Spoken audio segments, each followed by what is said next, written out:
दूसरे दिन प्रातःकाल राजा जनक से महर्षि विश्वामित्र ने कहा, हे राजन, दशरथ के इन दोनों कुमारों की इच्छा पिनाक नामक धनुष को देखने की है, अतः आप इनकी इच्छा पूर्ण करने की व्यवस्था कर कीजिए। राजा जनक के कुछ कहने से पूर्व ही राम ने कहा, हे नरश्रेष्ठ, पहले आप हमें पिनाक का वृतांत सुनाइए। हमने सुना है कि पिनाक शंकर जी का प्रिय धनुष है। शिव जी के पास से यह आपके पास कैसे आया? इस पर मैथिलापति जनक बोले, हे राम, एक बार प्रजापति दक्ष ने एक बड़ा विशाल यज्ञ किया। दक्ष जी शंकर जी के श्वशुर थे। अपने जामाता से अप्रसन्न के कारण उन्होंने उस यज्ञ में न तो शिव जी को आमंत्रित किया और न ही अपनी पुत्री सती को। पति के समझाने बुझाने की परवाह न करके सती अपने पिता के यहाँ यज्ञ में पहुँच गई।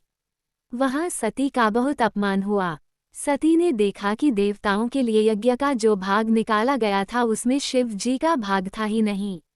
इससे क्रुद्ध होकर सती ने यज्ञ कुंड में कूदकर अपने प्राण त्याग दिए।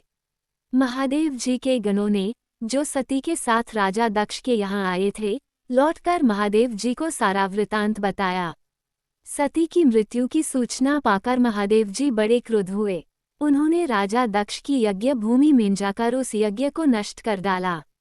फिर वे अपना पिनाक नामक धनुष चढ़ाकर देवताओं को मारने के लिए अग्रसर हुए, क्योंकि देवताओं ने उस यज्ञ का भाग महादेव जी को नहीं दिया था। महादेव जी का ये रौद्र रूप देखकर सारे देवता बहुत भयभीत हुए। देवताओं ने अनुनय विनय करके महादेव जी का क्रोध शांत कराया। क्रोध शांत होने पर महादेव जी ने पिनाक को देवताओं को दे दिया और कैलाश पर्वत पर लौट गए। देवताओं ने उस धनुष को हमारे पूर्व पुरुष देवरात को दे दिया। तभी से वह धनुष हमारे यहाँ रखा है। हमारे पूर्वजों का स्मृति चिन्ह होने के कारण हम इस धनुष की देखभाल सम्मान के साथ करते आ रहे हैं। इसी बीच एक बार हमारे राज्य में अनावृष्टि के कारण सूखा पड़ गया, जिससे प्रजाजनों को भयंकर कष्ट का सामना करना पड़ा। उस कष्ट से मुक्ति पाने के लिए मैंने एक बहुत बड़ा यज्ञ किया। पुरोहितों के आदेशानुसार मैंने अपने हाथों से खेतों में हल चलाया। हल से भूमि खोदते खोदते भगवान की इच्छा से मुझे एक परम रूपवती कन्या प्राप्त हुई। उसे मैं अपने राजमहल में ले आया और उसका नाम सीता रखकर अपनी पुत्री के समान उसका लालन पालन करने लगा। जब सीता की किशोरावस्था को प्राप्त हुई तो दूर दूर तक उसके सौंदर्य एवं गुणों की ख्याति फैलने लगी। देश देशांतर के राजकुमार उसके साथ विवाह करने के लिए लालायित होने लगे। मैं अद्भुत पराक्रमी योद्धा के साथ ही सीता का विवाह करना चाहता था, अतः मैंने ये प्रतिज्ञा कर ली कि शिव जी के धनुष पिनाक पर प्रत्यंचा चढ़ा देने वाला वीर राजकुमार ही सीता का पति होगा।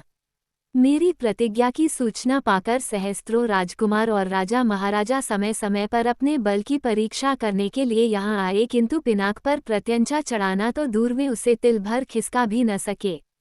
जब वे अपने उद्देश्य में इस प्रकार निराश हो गए तो वे सब मिलकर मेरे राज्य में उत्पात मचाने लगे। मेरे प्रदेश को चारों ओर से घेर लिया और निरीह प्रजाजनों को लूटकर आतंक फैलाने लगे। मैं अपनी सेना को लेकर उनके साथ निरंतर युद्ध करता रहा। वे अनेक राजा थे, उनके पास सेना भी बहुत अधिक थी, इसलिए इस संघर्ष में मेरी बहुत सी सेना नष्ट हो गई। इस पर मैंने भगवान को सहारा मानकर उनकी तपस्या की। मेरी तपस्या से प्रसन्न होकर भगवान ने मुझे देवताओं की चतुरंगिनी सेना प्रदान की। उस सेना ने आतताई राजाओं के साथ भयंकर युद्ध किया और सभी उपद्रवी राजकुमारों को भगाया। उनके भाग जाने के बाद मैंने सोचा कि एक विशाल यज्ञ करके इस अवसर पर ही अपनी प्रतिज्ञा पूरी करूं और सीता का विवाह कर निश्चिंत हो जाऊं। इसलिए मैंने इस महान यज्ञ का आयोजन किया है। आप जो कोई भी महादेव जी के इस धनुष की प्रत्यंचा चढ़ा देगा, उसी वीर पुरुष के साथ में अपनी अनुपम गुणवती पुत्री सीता का विवाह करके निश्चिंत हो जाऊंगा।